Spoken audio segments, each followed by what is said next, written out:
Hello guys, good evening. So this is Doc Franklin once again. So for this video, ipapakita ko sa inyo kung paano tayo magpapalit ng water tank.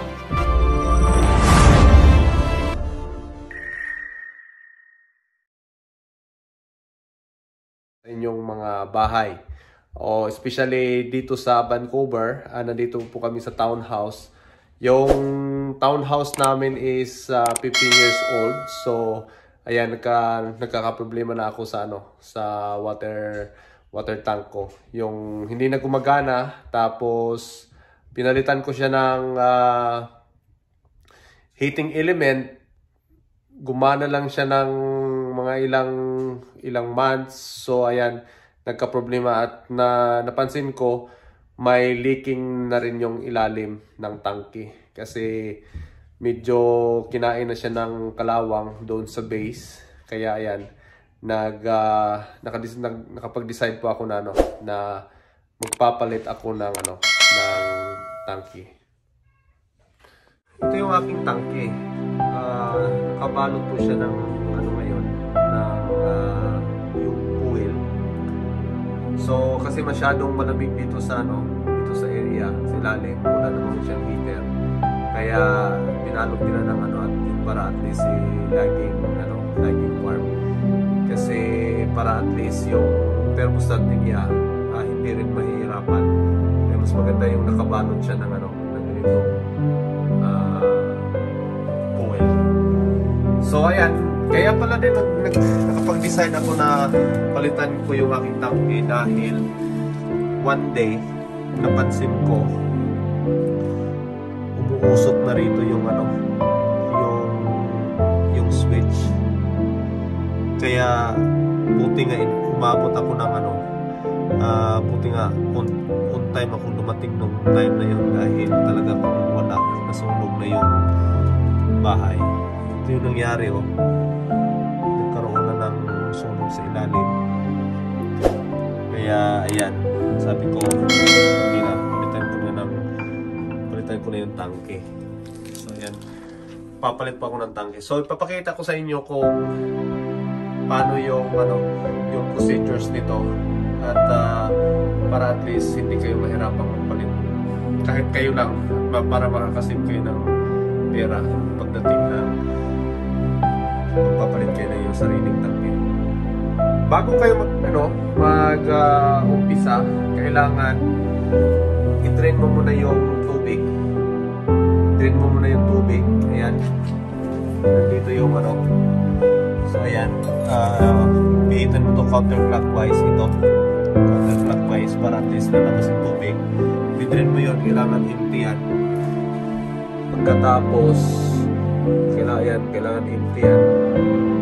Kailangan isarado mo itong supply. Ayan, kailangan sarado mo ito. Kasi kung yan, nakabukas yan. Yan yung supply. Yun yung supply mo ng yung tubig. So, galing yan sa sa labas. Yan dito yung galing. So, dito yung galing. So, yung supply na yan. So, kasi itong isa na to, ito na yung hot na dumadaloy, papunta na yun doon sa yung sa sink mo. Sa mga grill doon sa taas. So, ito na yung hot side. Yung isa naman nito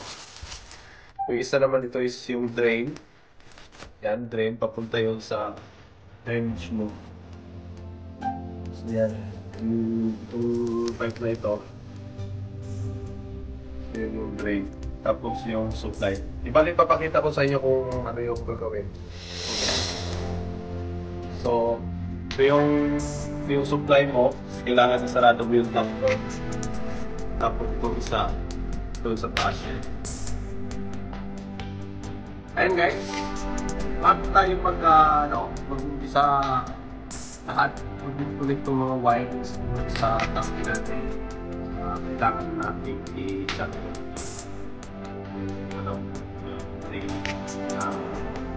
ating water heater. Ito yung 1, 2, 3, 4. So, nandito, itong number 4, 1, 2, 3, 4. So, off natin eh. So, at least wala na yung supply na ito. Ano siyang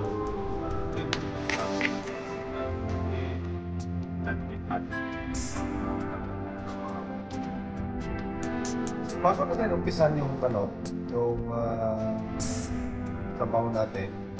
So, ipapakita ko sa inyo yung mga gamitin natin. O ito, meron tayong business. So, meron tayong nuts and wipers, screwdrivers. Meron tayong string tape. Tapos, yung pag-cut yan sa pipe. Tapos,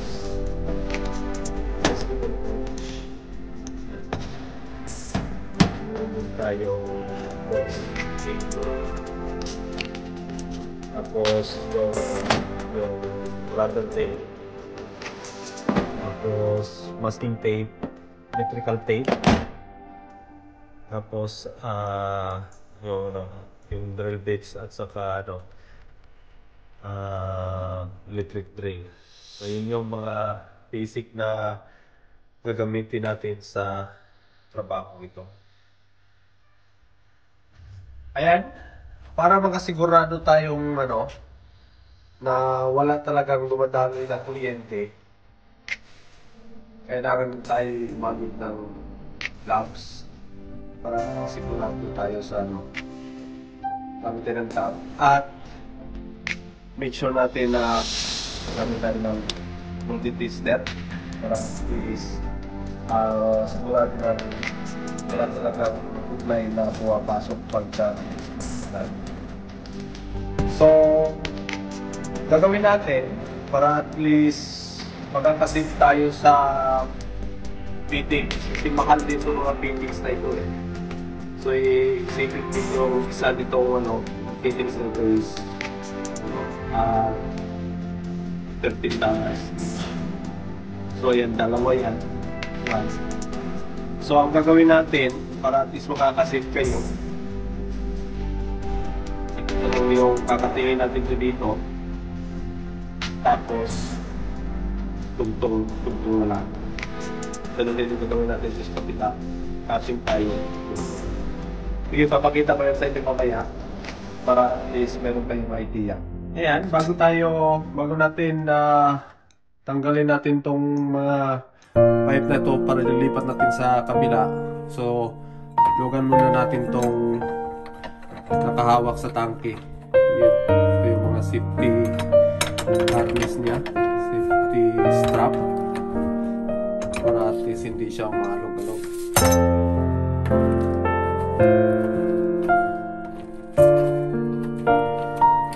Ayan, lugan muna natin.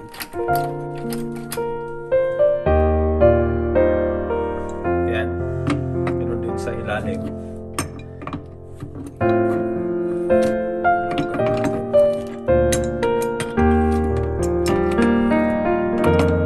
Itong nut na ito is 14mm, pero kung meron kayong adjustable wrench mas madali yung nandun na lahat ng sizes eh. Ayan, program mo muna. So ang purpose nito ay mahawak sa yung yan, tanggal na. Tapos, tanggalin lang natin ito, yung ayan, kasi yung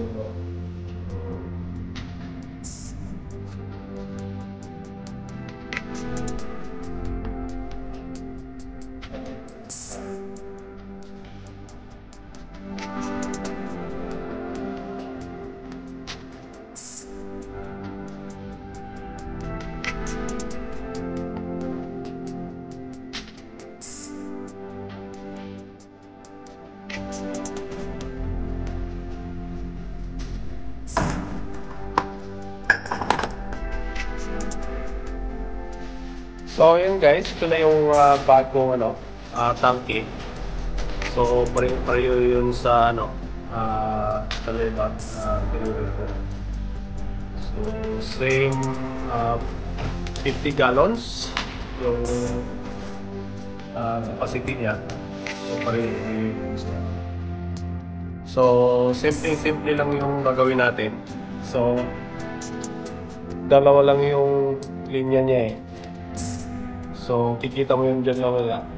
I-install natin. Bago natin. Ilagay ko na yan siya doon. Tapos, ayan. Ilagay ko ng pipings na.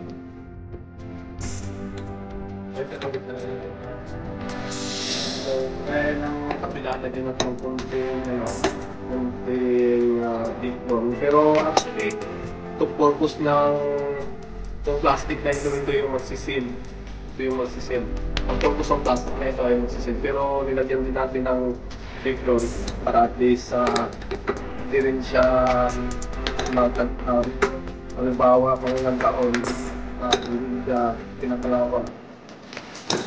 Ito yung ganito din kabila.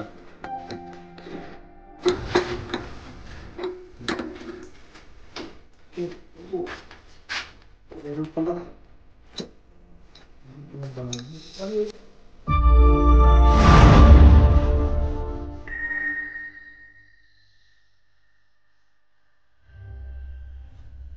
Ayan guys, i-install na natin yung wiring. Napakasimple lang naman yung wiring. So, ayan, black to black. Red to red. Tapos yung isang ground to. So, ground. So, ayan, simple lang to. Kasi itong linya na ito, may tatlong wire. So, mayroon siyang black at red.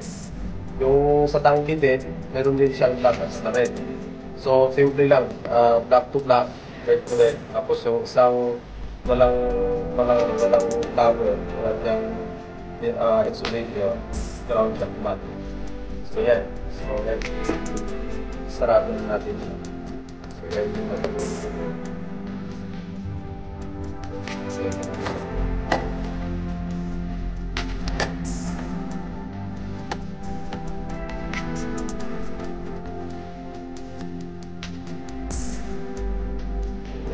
So that saving sa kapila. So dahil nilagay natin, tapos dyan na lang natin natin. So next natin, so yan, nalagay na natin doon, nakikita na ito nilipit na doon. Ito, ipantara na rin. So ilalagay na lang natin yung coupling dito sa dalawa. Tapos testing na natin yung tubig. And guys, na-install na natin yung coupling niya. So, ayan, dalawang couplings yung ginamit natin. Tapos, itong isa, yun yung drain natin. Tapos, ayan, testing natin. So, nilagay na natin itong electrical niya. So, ito na lang yung sunod natin ilalagay. Belt lang natin. So, bago natin yan, ilagay yung belt, testingan muna natin yung pressure na tubig. Okay.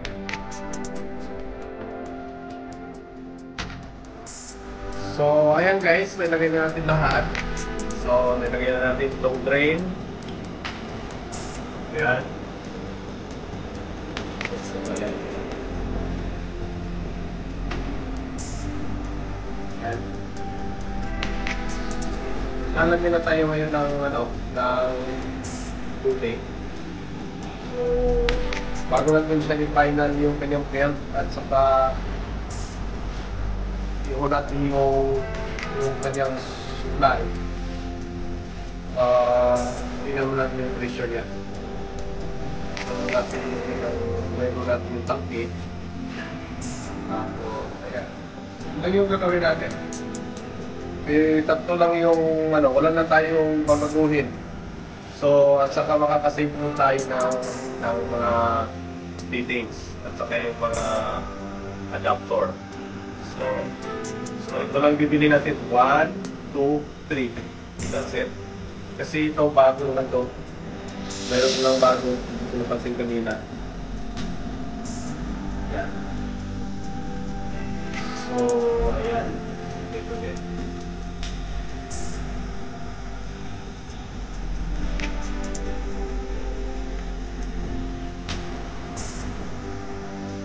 Ayan, lalagay na muna tayo ngayon.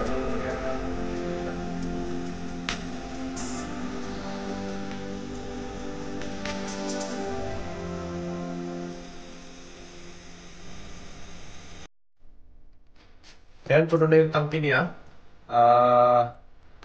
Wala akong nakitang leaking. Dry na dry yung kaniyang mga fittings niya. Ayan, dry na dry siya.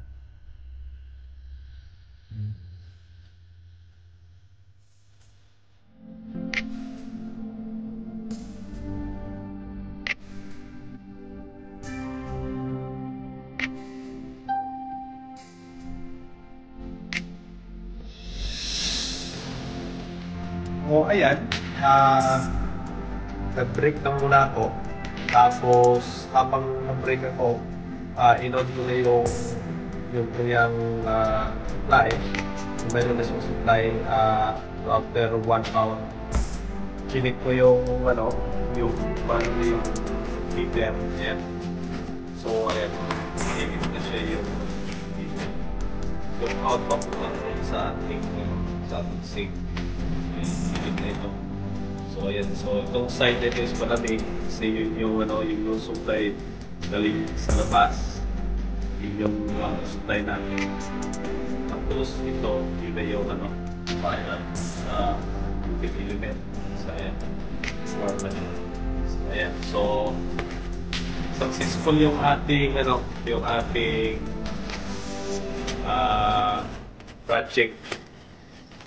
So, ayan, sa mga bago yan sa aking channel, please do subscribe.